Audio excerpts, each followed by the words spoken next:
Hello everyone and welcome to another edition of What's on My Desk.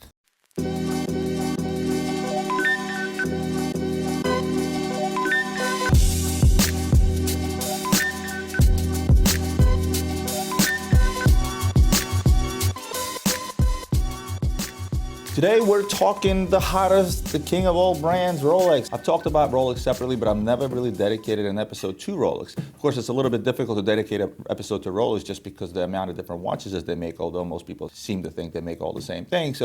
But they do make a whole lot of different watches. So what I'm going to talk about today is I'm going to talk about the king, the dates. I have the Date 1, 2, the 40 millimeter, the 41 millimeter in different metals, and I'll get into that in a minute. And another thing I want to talk about is the Rolex GMT, the guys that are trading at damn near twice their retail value today, and what the hype is all about. I'm going to start off with the Date, arguably the top of the line watch that Rolex makes today. Some people seem to think that it's the Sky Dweller that's now, more or less the most complicated watch in terms of complication. Whenever you think of the Date, aka President, you think of a retirement gift. When people retire from a company, haven't worked for them for many, many years, they usually end up with a gold engraved President. And this is something that's been going on for so many years. This has been their top dog the entire time, and it's going to continue to be the top dog. I'm going to kick things off with a few platinum pieces, and I'm going to put them all side by side so you guys can sort of see the difference. Again, I'm not going to get into much details on each one of these guys. I'm just going to talk a little bit about resale value and what I happen to like in regards to them. So I have the oldie but a goodie, which is the 36 millimeter Platinum Date 2. Followed, and I'm going to go in order of how they came out. Then there was the Date 2, which they came out on 41 millimeters, and everybody was so happy. Finally, Rolex made a big watch. Then they quickly discontinued that, and by quickly, I mean within a year's time, maybe a year and a half, 2 years maximum. And they went to the Date 40 millimeter, which, it's a millimeter off, but for some reason, it seems like the 41 millimeter is just so much bigger than the 40, although there's really only a 1 millimeter difference. Now, you do see a drastic difference between the 36 millimeter, the 40 millimeter, and of course the 41, but between these two, there's really only a 1 millimeter difference. Now, what stands true for these Rolexes is the President bracelet, and it doesn't matter which watch I pick up, and I'm going to, again, take all three of them in my hands. You'll note that it's a very distinctive bracelet. Look at that. The bracelet has been the same throughout many, many years. The watch on the right is more than 10 years old. The 40mm in the middle is actually a very recent watch, and this is maybe 3-4 years old. But look at this distinction between the presidential bracelet. Everybody and their mother knows Rolex from across the room. If you walk into a room and you're wearing a Rolex, everybody's going to know you have a Rolex on your wrist. The President bracelet is so distinctive that when you walk into the room, you can have your watch sideways, and those that know will know that you have a President on your wrist just because of the distinction. In fact, there's been guys out there making quote-unquote President bracelets out of gold. Obviously, these are not Rolex made. These are made by jewelers. And all they do is they take the Rolex bracelet and they make it into just a whole bracelet without the watch. And people wore it as a bracelet. This was popular back in the 90s. Not so much anymore. Let's talk current market values. And I brought the platinum pieces here on purpose just to sort of give you that higher echelon to show you the difference in terms of resale value between platinum, gold, rose gold, yellow gold, etc., and between the different sizes. So the Date 2, the 41 millimeter that came out, the original retail was $62.5. And again, this is a hell of a difference, especially if we're talking about, like, here's a yellow gold with a diamond dial, and this guy retails only for $37,550, I believe. And it's a huge difference between platinum and gold. And I discussed before why companies do this. They don't do this because the cost of platinum is that much higher or the cost of gold. Granted, working with platinum, you tend to lose a lot more metal. You lose about 50% metal when you're molding stuff or when you're making stuff out of platinum. And the labor is a little more expensive because platinum is harder to work with, but nevertheless, they do it for the prestige reasons. Platinum is that top metal. Even though the market price on platinum today is lower than gold, platinum is still that top of the line piece, and every single manufacturer does that. So enough about that. So the Platinum Date 2, retail value $62,500. What is the resale value? Well, first and foremost, the Date 2 41mm has been discontinued. Whenever that happens to Rolex, I don't care what model it is, the prices do tend to shoot up. For a pre-owned piece today, you're paying anywhere from $46,000 to $48,000, depending on how complete it is, whether it has all the links and stuff, as well as condition. Even though condition is not that big a deal, this watch is so easy to polish and make new, it's not even funny. But brand new. There's still a few brand new pieces out there, believe it or not. Rolex did make enough of these before they discontinued them. So there's dealers out there that are still holding up to them brand new. So if you're really a stickler for brand new, expect to pay around $52,000 to $53,000, about a $5,000 difference. But you'll note, from the retail value down to that $46,000 mark, it's not a hell of a discount still on the pre-owned watch. Why? Because Rolex holds its value. We all know that. And even at that top echelon level of the Platinum Date, that it still holds value. Let's talk about the new guy, the 40mm. Again, what's the difference between the two? 1 millimeter. Captain Obvious, right? So the 40 millimeter also retails for $62,500. And today you can obviously pick these guys up brand spanking new. You're looking at a price of about $40,000 pre-owned on this piece. And if you're going to pick them up brand new, you're still going to pay in that upper 40s, 46 to 48,000 for this guy brand new. Again, these are probably pieces that are discounted most significantly from Rolex. You go into the steel pieces, they're trading over list, and we'll talk about that in a little bit. You go into some of the lower end dates, like the rose golds or the yellow golds, where the retails are significantly lower, the discounts tend to shrink as well. And the rule of thumb with Rolex is the higher the retail, the bigger the discount, the lower the retail, the less discount, no discount over list. Let's talk about the date. The original, the 36mm, and this is one that's actually very appealing to me personally. Again, I have a small wrist, but it's appealing to me because at this point, it has a vintage look versus some of the newer counterparts. And to me, this is probably the best buy out there. If you're out there shopping for a date, the date 36mm is where you're going to get the most value. This guy originally retailed for $57,500 or $550, something like that. And today you're going to pick this up at around the half price mark. And you're saying to yourself, why, Roman? This is Rolex. What's up with the half price mark? Well, for one, most of these watches are more than 10 years old. Two, it carries a high retail to begin with. Remember, the higher the retail, the bigger the discount. But most of all, it's small. It is a 36mm. You got girls now wearing the 40mm, even the 41mm dates. The 36mm is just way too small in today's market standards, and people tend to stay away from them. And this is why I feel this is probably the best deal out of the three, because if you can pick this guy up in the mid to high 20s, you're getting more or less half price off its original retail value, again, on a Platinum Date, an iconic piece.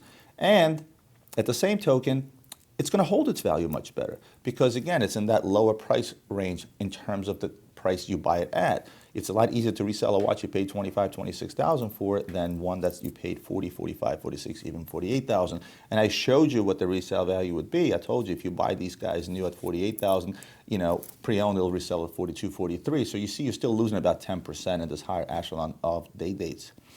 I did bring a 41mm date 2 yellow gold with the diamond dial. And the reason I brought that is actually that's a watch I've been kicking around. It's probably my favorite date in terms of an overall look. I feel like a date 2 president should be yellow gold, not platinum, not rose, not white gold. I feel like a gold president should be just that, a gold president. And that's obviously yellow gold, not the rose, the white, or the platinum. I do like the diamond dial markers. I think it adds a little bit to the watch. And again, this happens to be one I would pick if I were to throw one on my wrist. Retail $37,850. And again, you get the funky numbers when you start adding diamond dials and so on and so forth. I think the diamond dial adds about $2,800 in retail to the watch. Resale value. If you're going to go out there today and buy this guy brand new, you're going to pay about $31,000. Not a whole lot off retail, around that 20% mark, maybe even a little less. If you're going to go out and buy this guy pre-owned, we're selling this one, I think, for $28,500. So again, you see the difference here between the platinum, between new and used. It's not a whole lot.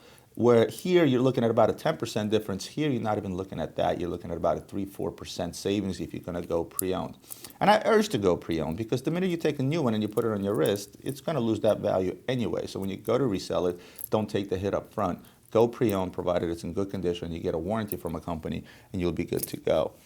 And last but not least, I'm going to show you the 40mm with the chocolate dial. This is probably my favorite 40mm date because I do love the striking rose gold with the chocolate dial. It's probably the most beautiful combination. I would probably also do this with diamond markers, and you can do that. They also come with diamond and ruby markers, which looks really, really good.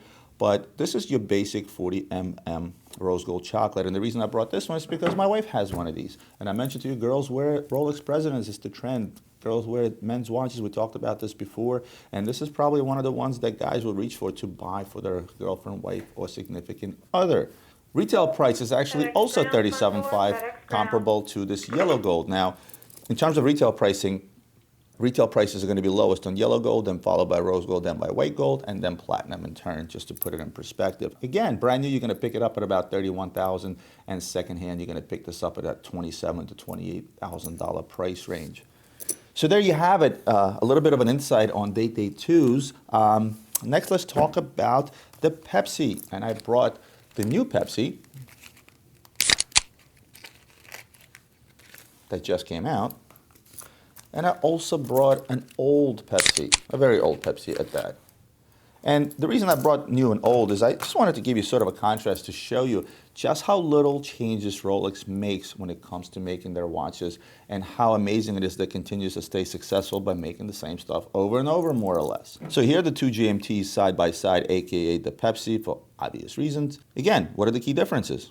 One is bigger, one is smaller. The new Pepsi has the ceramic bezel, the old Pepsi still has that aluminum insert bezel. A little bit of a difference on the dial, and again, this is so much older where the lume is kind of wearing off, but even still, just the markers are slightly bigger, but again, the same concept. You have the luminous markers with sort of that bezel around each marker. The hands are the same. Everything about this watch is the same. Functionality is the same. There's nothing much that has changed. So I'm not really here to show you the difference between this old school GMT and the new school GMT. Again, this is not what I do. I'm also not the foremost vintage expert to get into all the different details in regards to this particular watch. What I do want to talk about is the new GMT, and why the hell is this watch retailing at $9,450, selling at $18,000 US? That's twice its retail price. And I've talked about this before, boys and girls. It's supply and demand. Let's back up for a second and talk about the fact that whenever Rolex comes out with a new model, I don't care what it is, right out of the gate, that watch trades at a premium. That usually lasts 6 months to a year, depending on how much supply is out there. Because people want the latest and the greatest from Rolex. There's a lot of Rolex fans out there. There's people waiting in queue after they see stuff on Basel Show to buy the latest and the greatest. Stainless steel models have been arguably the most collectible vintage Rolexes out there. So people tend to buy them up whenever they come out and just hold on to them. I remember a buddy of mine bought a bunch of the anniversary green Submariners, if you remember when those came out. The retail on them was around, I think, $6,000, maybe $7,000 at the time. People were paying a little bit over list, a little bit under list. I know a guy that put 10 of them away. He bought them actually at a discount at a few local ADs he does business, and just recently he pulled them out and he sold them at about $18,000. Now we're talking about 10 years later, maybe a little bit more. But was it worthwhile? Well, it depends on how you do the math. Maybe if you took that money, invested into a particular stock like Apple, which I always say, or something that matter, maybe he would make more money, maybe he wouldn't. But nevertheless, over time, all these things go up in value. But the problem is when you're paying twice its retail value right out of the gate, where are you 10, 20 years from now when this watch is trading, let's say, at 3 times or even 2.5 times its retail value? Collectors have made such a craze in regards to these stainless steel Rolexes that right out of the gate, you're already buying futures. Because if you're paying twice the retail price for a watch that undoubtedly will go up in value over time, what are you leaving yourself out there as an investment? Not a whole lot, which is why I always say these things are not an investment, these are an expensive toy, and you should buy what you like first and foremost. Of course, the culprit of the fact that this watch is selling at $18,000 is supply and demand. Rolex is very, very aware of what goes on with their brands, and as much as they close their eyes and act like they don't know anything, believe me, they do know what goes on in the gray market. So when you are a company and you make a product and you see there's such high demand for it that it's managing to trade over list 20, 30, 40%, sometimes even double its retail, like this GMT, what do? Do you put more out there to make more money? Absolutely not. Rolex makes enough money. They cut production even further because what that does for their brand image is indeed priceless. You cannot put a price on that. When you have products in your lineup, your basic stuff, your basic stainless steel GMT doing those kind of numbers, when you have the Submariners trading over list, when you have the Hulk trading over list, you are indeed become the king, and you become the king of your own destiny. You get to control how your company is going to look going 5 years ahead, 10 years ahead, etc. Because they've been doing this for so many years, and it's been happening year in, year out. Go to Basel, you see a new model, they come out of the gate trading over list, and then that's when we come in. I have a lot of demand for these watches, so I'm going to buy up as many as I possibly can of these pieces in order to be able to satisfy my clients. These things do not sit on the shelves. Everybody wants one. There's a waiting list forever on these. So those that want to pay over list will come to a guy like me and buy one. So we, the gray market, create that even more of a demand, even more of a shortage by buying these guys up. from ADs, believe it or not. And now I'm an AD, and I'm sitting in my boutique where I have Presidents, I have Datejusts, I have Pepsis, I have Samaras, I have all these hot things. I'm not allowed to sell them over list. If I'm an AD that receives a shipment of, let's say, 30 different Rolexes, out of which 5 are stainless steel model, and the rest is, ladies' Datejusts, Pearl Masters, expensive pieces, really expensive Presidents with diamonds and so on and so forth that are not as easy to sell, that you really have to discount in order to sell. Am I really going to go out there and deliver the 5 GMTs I'm going to get throughout the year at the $94.50 retail? Or am I going to go to a guy like Roman and sell it to them at $15,000, $16,000, even $17,000 in order to try to recoup some of the losses I'm going to take on other models? Again, at the end of the day, no watch dealer out there looks at a single profit that he makes in a watch. They look at an average. And when you're carrying a line, whether it's Rolex, IWC, or whoever, at the end of the year or at the end of the quarter, when you do your numbers, you look at, hey, how much did I make on Rolex? Not how much I made on the GMT or how much I made on the President. And that's where it comes down to. And that is really the biggest reason why you see these prices climbing.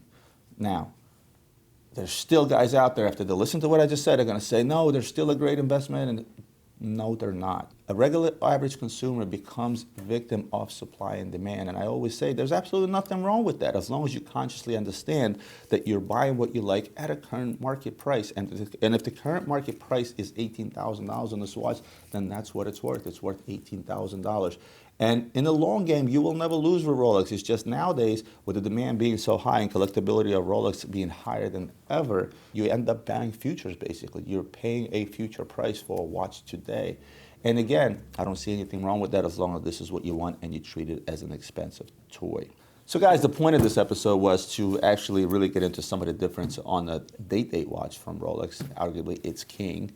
And as far as the GMTs are concerned, you know, I quickly showed you the difference between the two. Again, not really getting into nuts and bolts of the vintage piece, but I really brought that in just to talk about what's going on with this Rolex stainless steel shortage and market prices going haywire and so on and so forth. I could have just the same done this with a Submariner or a Hulk or a slew of other steel Rolexes that are going over list today. This is just something I happen to have on my desk today. Hope you guys enjoyed this episode. Once again, don't forget to subscribe to my channel. If you're not subscribed, hit that like button and hit the share button. Share this with friends that you think may enjoy these episodes. And I'll see you guys next time for more videos and other watch reviews.